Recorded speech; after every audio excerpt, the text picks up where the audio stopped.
Non pas à nous, mais à ton nom donne gloire.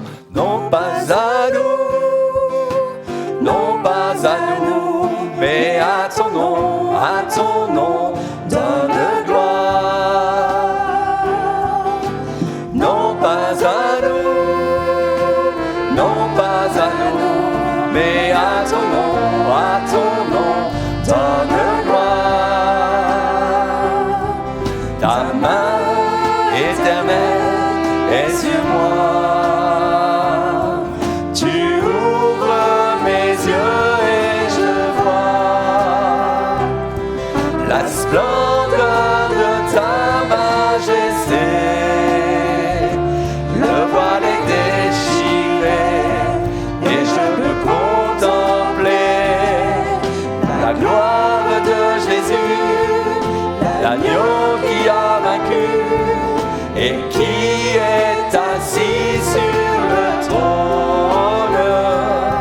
La force du grand roi, le lion de Juda, à qui appartient la couronne. La gloire de Jésus, l'agneau qui a vaincu et qui est assis sur le trône. La force du grand roi, le lion de Juda, à qui appartient la couronne pour toujours.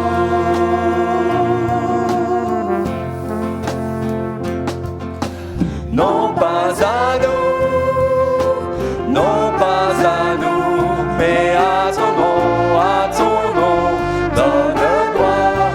Amen. Non pas à nous, non pas à nous, mais à ton nom donne gloire. Nos yeux éternels sont sur toi. Nous contemplons le roi des rois, confondu par tant de beauté, émerveillés par toi, nous voulons refléter la gloire de Jésus, l'agneau qui a vaincu et qui est assis sur le trône. La force du grand roi, le lion de Juda, à qui appartient la couronne. La gloire de Jésus, l'agneau qui a vaincu et qui est assis sur le trône. La force du grand roi, le lion de Juda, à qui appartient la couronne pour toujours. Bonsoir à chacune, à chacun, bienvenue dans ce nouveau partage de l'Évangile où nous allons traiter ce soir du thème « Qu'est-ce que la vérité ?» Qu'est-ce que la vérité pour vous ? C'est vrai que c'est une grande question qu'on peut se poser aujourd'hui encore, et c'est une question que Pilate s'était posée. Et nous allons voir cela dans Jean 18, à partir du verset 33, cette rencontre de Jésus avec Pilate, et que nous allons voir que Pilate va se demander « Qu'est-ce que la vérité ?» Nous lisons donc Jean 18, verset 33. Pilate rentra dans le prétoire, appelant Jésus, et lui dit « Es-tu le roi des Juifs ?» Jésus répondit « Est-ce de toi-même que tu dis cela, ou d'autres te l'ont dit de moi ?» Pilate répondit « Moi, suis-je juif ? Ta nation et les principaux sacrificateurs t'ont livré à moi, qu'as-tu fait ? » Mon royaume n'est pas de ce monde, répondit Jésus. Si mon royaume était de ce monde, mes serviteurs auraient combattu pour moi, afin que je ne sois pas livré aux Juifs. Mais maintenant, mon royaume n'est pas d'ici-bas. Pilate lui dit, tu es donc roi. Jésus répondit, tu le dis, je suis roi. Je suis né et je suis venu dans le monde pour rendre témoignage à la vérité. Quiconque est de la vérité, écoute ma voix. Pilate lui dit, qu'est-ce que la vérité ? Après avoir dit cela, il sortit de nouveau pour aller vers les Juifs, Et il leur dit, je ne trouve aucun crime en lui. Amen. Pilate se retrouve donc face à Jésus ici. Et Jésus est accusé par les pharisiens qui sont des religieux juifs. Et il l'accuse de blasphème. Il l'accuse de se proclamer le roi des Juifs. Mais il nous a dit que Pilate ne va rien trouver à lui reprocher. Il va dire, je ne trouve aucun crime en lui. Et il va dire avec une certaine ironie, qu'est-ce que la vérité ? Alors on peut se demander si ce que dit Pilate, est-ce qu'il était perplexe ?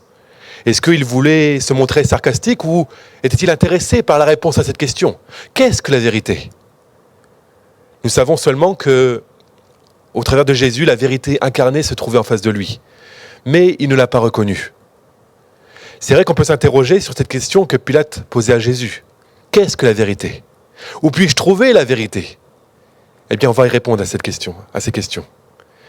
Mais nous devons déjà réfuter une mauvaise définition de la vérité. Parce que certains disent que la vérité, ce qu'on dit être vrai, c'est ce que l'on juge être vrai. C'est-à-dire qu'un mensonge, si on dit que c'est vrai, ça peut être la vérité. On peut dire ce que l'on veut de la vérité. Mais ce n'est pas ce que la parole de Dieu donne comme définition de la vérité. De nombreux philosophes aussi se sont attardés sur cette question de la vérité. Et ça a vraiment été le sujet de beaucoup de discussions parmi la philosophie. René Descartes, par exemple, qui est considéré comme le père de la philosophie moderne, présente 4 règles pour parvenir à la vérité. Platon, Kant et bien d'autres ont essayé de définir ce qu'est la vérité. Mais ils ont oublié un élément important dans leur recherche. Ils ont oublié de considérer la parole de Dieu, ce que dit la parole de Dieu. Parce que la parole de Dieu donne des réponses claires par rapport à la vérité et ce qu'elle est, cette vérité. Tout d'abord, nous devons savoir que Jésus s'est présenté lui-même comme la vérité. Il l'a dit dans Jean 14, verset 6, Jésus dit « Je suis le chemin, la vérité, la vie. Nul ne vient au Père que par moi. Je suis le chemin, la vérité. Jésus est la vérité. Nul ne vient au Père que par moi. » Voici une déclaration qui change tout à notre vie. Jésus est la vérité incarnée. Et ce que nous devons comprendre tout d'abord, c'est que Jésus n'enseigne pas seulement la vérité, bien qu'il l'a fait, mais il est vraiment lui-même la vérité. Il est l'incarnation de la vérité. Il dit à Pilate, dans Jean 18, verset 37, « Tu le dis, je suis roi, je suis né, et je suis venu dans le monde pour rendre témoignage à la vérité. » Jésus est venu dans le monde pour rendre témoignage à la vérité, pour rendre témoignage de lui-même, de ce qu'il est, de cette vérité qui est en lui. C'était là un des buts de la venue de Jésus sur terre, c'était de rendre témoignage à la vérité. Il s'est fait homme pour rendre témoignage à la vérité.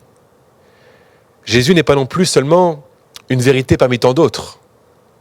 On peut bien chercher une vérité qui nous plaît dans ce monde. On peut chercher une autre vérité. Mais il ne se trouve nulle part une autre vérité que celle qui se trouve en Jésus. Jésus seul est la vérité. Un autre passage nous dit que la grâce et la vérité sont venues par Jésus-Christ. La grâce et la vérité sont venues par Jésus-Christ. Je crois que nous devons réaliser, tout d'abord, que Jésus, la vérité, est venu dans ce monde pour nous apporter la grâce du salut, pour nous apporter la grâce de la vie éternelle. Jésus aurait pu rester au ciel, c'est vrai, parce qu'il avait tout dans le ciel. Il avait cette parfaite communion avec le Père. Mais pour nous, il est venu dans ce monde. Il s'est fait homme, et la Bible nous dit qu'il s'est dépouillé lui-même de sa gloire. Il s'est humilié lui-même, se faisant un homme comme nous, se rendant serviteur, se faisant esclave pour nous. C'est pour cela que Jésus est venu dans le monde, pour rendre témoignage de la vérité et pour mourir à notre place sur la croix. C'est vrai que certains veulent une vérité empirique, c'est-à-dire une vérité qui se prouve. Eh bien, Jésus a prouvé qu'il était la vérité. Partout où il passait, Jésus démontrait qu'il était la vérité par ses enseignements. Au point que certains même ont dit « Jamais homme n'a parlé comme cet homme ». Ils reconnaissaient qu'il y avait la vérité dans les enseignements de Jésus. Jésus a suscité l'étonnement des foules par son enseignement, car il prêchait la vérité. Jésus n'a pas prêché une demi-vérité. Il n'a pas prêché non plus des mensonges. Mais il a prêché toute la vérité durant son ministère. Il ne cachait rien quand il parlait du royaume de Dieu. Quand il parlait de la repentance. Pourtant, c'était des sujets durs, la repentance. Mais il fallait le dire, il fallait tout dire. Jésus n'a rien caché. Il a dit toute la vérité. Jésus a prouvé aussi qu'il est la vérité par les miracles qu'il a faits. Il a suscité l'étonnement des foules aussi, de tous ceux qui le suivaient quand il guérissait des paralytiques, quand il rendait la vue à des aveugles, quand il rendait l'ouïe aux sourds, quand il délivrait des gens possédés, quand il a fait des résurrections même, le Seigneur Jésus. Il a démontré qu'il était la vérité, qu'il est la vérité, par l'amour qu'il a pour ce monde. Et la plus grande preuve d'amour, nous la lisons dans l'Épître aux Romains, lorsque nous étions encore sans force, nous dit ce passage, Christ, au temps marqué, est mort pour des impies. À peine mourrait-on pour un juste, quelqu'un peut-être mourrait-il pour un homme de bien, mais Dieu prouve son amour envers nous en ce que lorsque nous étions encore des pécheurs, Christ est mort pour nous. Comment pouvait-il mieux prouver qu'il est la vérité qu'en donnant sa vie ? Eh bien, c'est la meilleure des manières qu'il a prouvé qu'il était la vérité incarnée. De plus, il nous est dit qu'il a donné sa vie pour des impies, pour des pécheurs. Jésus a donné sa vie pour des gens, en fait, qui ne le méritaient pas. L'apôtre Paul fait une remarque intéressante. Il dit que peut-être quelqu'un pourrait-il mourir pour un juste, pour un homme de bien. Et encore, ce n'est pas sûr. Mais Jésus, lui, donna sa vie pour des gens qu'il avait offensés. Parce que les pécheurs, nous l'avions offensé par notre péché. Ces gens qui ne le méritaient pas, en fait, c'est chacun d'entre nous. La Bible nous dit bien que nous sommes tous pécheurs. Elle dit qu'il n'y a pas de juste sur la terre. Mais Jésus a pris notre place à la croix pour nous pardonner, pour nous donner cette possibilité d'être pardonnés de nos péchés, pour nous éviter le châtiment éternel, parce que il y avait la colère de Dieu qui était sur nous. Mais Jésus a pris cette colère de Dieu sur la croix, sur lui, pour nous éviter ce châtiment éternel et nous préparer une place dans son ciel de gloire. Jésus a prouvé son amour pour tous les hommes en nous permettant d'être sauvés. Pour vivre ce salut que Dieu offre gratuitement, parce que c'est gratuit le salut que Dieu offre encore aujourd'hui, il faut venir à Jésus. Jésus nous dit, viens et vois. Viens et vois le salut qui est pour toi. Viens et vois qu'il veut te sauver, le Seigneur Jésus. Viens et vois combien l'Éternel est bon. Combien le Seigneur veut que tu viennes à lui encore aujourd'hui. Viens et vois qu'il est la vérité. Si vous réalisez que Jésus est la vérité, eh bien venez à lui, simplement, avec foi. Venez à Jésus. Venez au Seigneur avec repentance, parce que c'est comme cela qu'on obtient le salut, parce que Jésus a fait sa part en mourant pour nous à la croix. Mais nous, notre part, c'est de nous repentir de nos péchés. Jésus a tout payé à la croix. Il nous donne alors la possibilité de recevoir le pardon de tous nos péchés. Non pas seulement de quelques péchés ou d'un seul péché, mais il s'est donné pour que tous les hommes sur la surface de la terre puissent recevoir ce pardon de tous nos péchés, de tous les péchés. Quand on prend conscience alors de nos péchés, alors on vient au Seigneur avec humilité. On reconnaît que nous sommes pécheurs. Et alors on confesse à Jésus tous nos péchés. Et Jésus nous pardonne tous nos péchés. Parce que son sang qui a coulé à la croix, son sang précieux, est efficace pour nous pardonner tous nos péchés. Parce que c'est le sang d'un agneau, sans défaut et sans tache.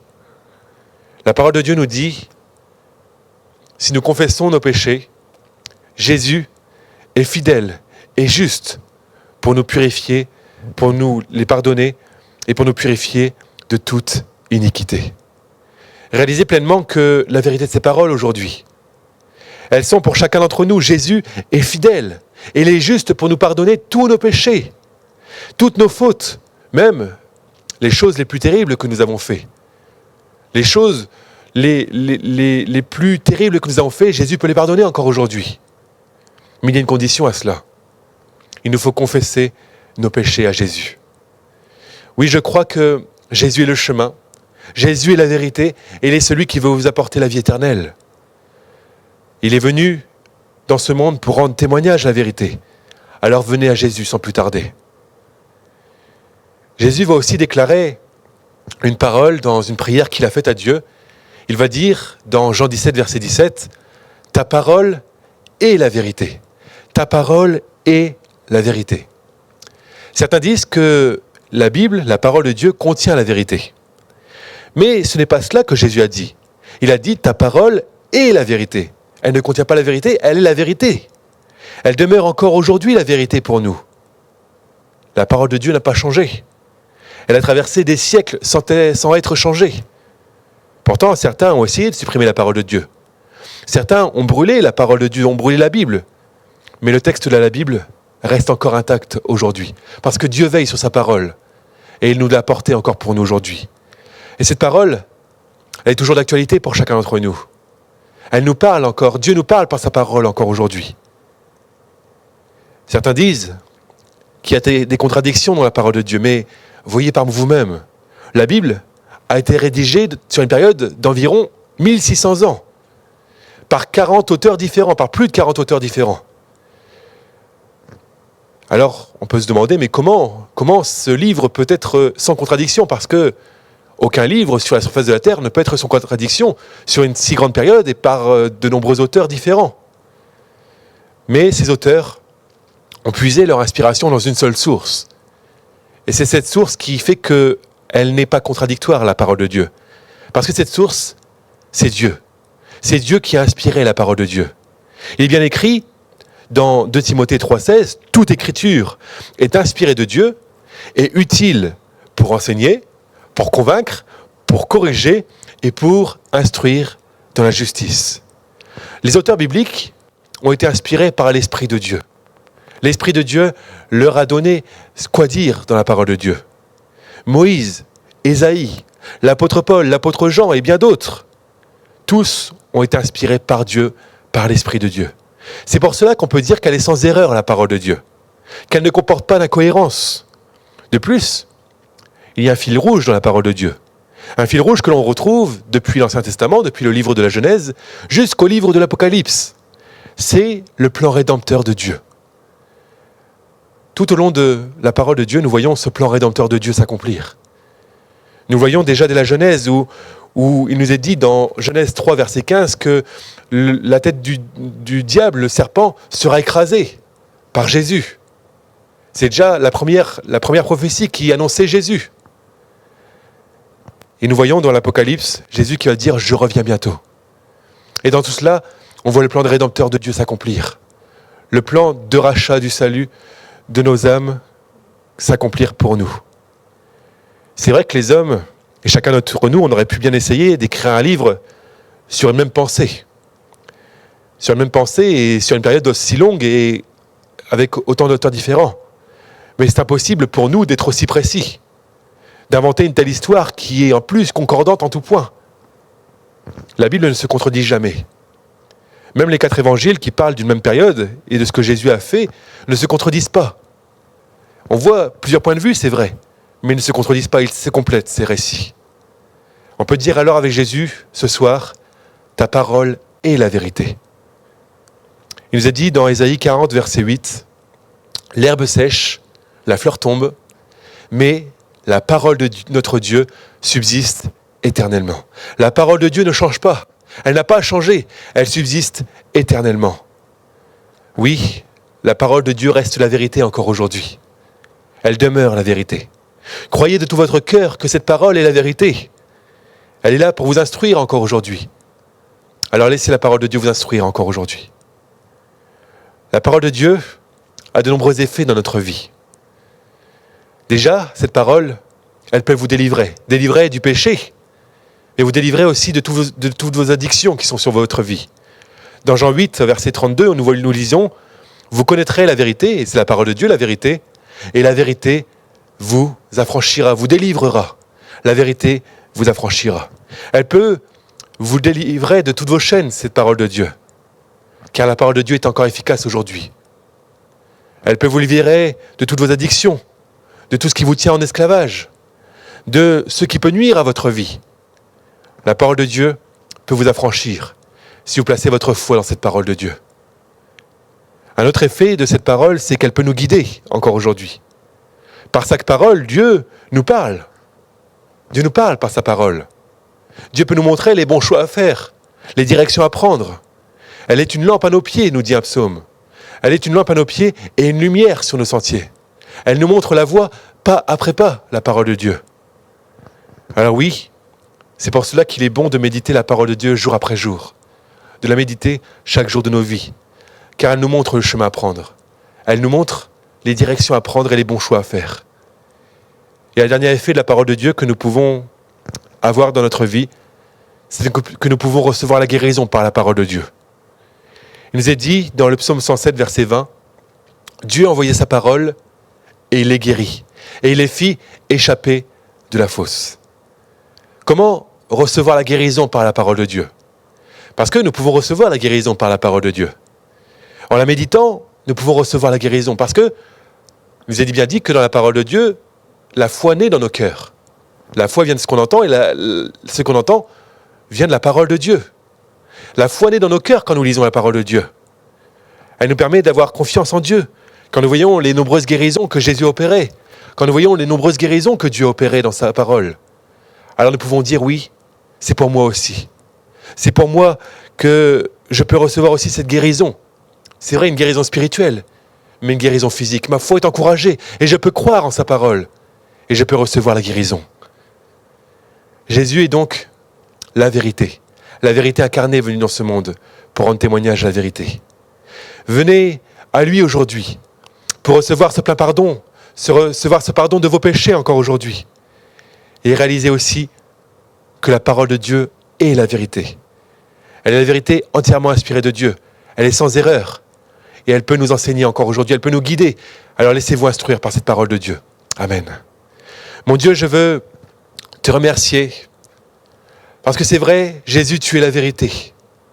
Tu es la vérité venue dans ce monde pour nous sauver, Jésus. Merci, mon Dieu, pour le salut que tu offres gratuitement à chacun aujourd'hui encore. Merci de toucher les cœurs encore de ceux qui ont entendu cette parole aujourd'hui. De toucher les cœurs et que nous puissions voir vraiment des conversions au milieu de nous, mon Dieu. Que nous puissions voir des repentances authentiques, mon Dieu. Merci, mon Dieu, parce que tu agiras par ta parole. Je te prie, mon Dieu, que tu puisses ancrer ta parole dans nos cœurs, mon Dieu, ta parole de vérité, Jésus. Merci parce que tu veux que nous puissions suivre ta vérité chaque jour de nos vies. Alors oui, c'est ce que nous voulons faire encore aujourd'hui. Nous voulons nous laisser enseigner par toi. Nous voulons nous laisser instruire par toi. Nous voulons nous laisser guider par toi, Jésus. Merci d'affranchir tous ceux qui sont encore sous l'emprise du malin encore aujourd'hui, mon Dieu. Tous ceux qui sont encore sous l'emprise d'addiction, Seigneur mon Dieu. Tous ceux qui sont encore sous l'emprise du péché, mon Dieu. Viens les libérer, Seigneur mon Dieu, parce que ta parole peut les affranchir encore aujourd'hui. Alors donne-leur d'avoir foi en ta parole et de mettre vraiment toute leur foi dans cette parole divine que tu as révélée en eux, Jésus. Merci, mon Dieu. Oui, je te loue, je t'adore parce que tu agiras encore aujourd'hui. Tu es un Dieu qui agit encore aujourd'hui. Tu es le même, hier, aujourd'hui, éternellement, mon Dieu. Ta parole n'a pas changé, c'est vrai. Tu es le même, Jésus. Alors viens faire ton œuvre dans nos cœurs, Jésus. Viens faire ton œuvre dans les cœurs, dans les corps de tous ceux qui ont entendu cette parole, mon Dieu. Merci, mon Dieu. Gloire à toi. Je te loue, je t'adore, mon Dieu. Amen. Je laisse à tes pieds mes fardeaux. Devant toi je dépose tous mes soucis. Et chaque fois que je ne sais pas me diriger, j'abandonne à tes pieds mes fardeaux. Je laisse à tes pieds mes fardeaux. Devant toi je dépose tous mes soucis. Et chaque fois que je ne sais pas me diriger, j'abandonne à tes pieds mes fardeaux. J'abandonne à tes pieds mes fardeaux.